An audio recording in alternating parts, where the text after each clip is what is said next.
Israel लड़ रहा है, यानी ईरान के लोगों की लड़ाई। दरअसल इजराइल लड़ रहा है, ये नेतन्याहू कह रहे हैं। दोनों मुल्कों का एक साझा दुश्मन है। नेतन्याहू क्या कह रहे हैं? जिसके खिलाफ इजराइल डटकर मुकाबला कर रहा है। ईरान के लोग जल्द आजादी हासिल करेंगे। ईरान की आजादी की लड़ाई लड़ रहा है इजराइल, ये कह रहे हैं नेतन्याहू। और ये बुराई और अच्छाई की जंग है। ईरान के लोग इस कट्टर तानाशाही के खिलाफ एकजुट हो जाएं, ये अपील भी नेतन्याहू करते दिखाई दे रहे हैं। ईरान एक महान सभ्यता हुआ करती थी। कट्टर धार्मिक हुकूमत ने मुल्क को बंधक बना लिया है, यानी जो कट्टर धार्मिक हुकूमत जकड़ चुकी है ईरान को, उससे आजाद कराने की तैयारी इजराइल कर रहा है। बेंजामिन नेतन्याहू को सुनिए क्या कहा उन्होंने।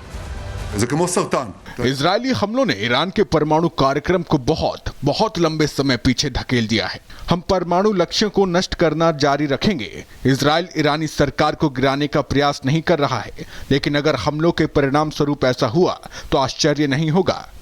लड़ाई तब शुरू हुई जब इजराइल ने तेहरान के परमाणु कार्यक्रम को लेकर ईरान पर हमला किया, और अब ये बढ़ गया है, जिससे एक बड़े क्षेत्रीय युद्ध की आशंका बढ़ गई है।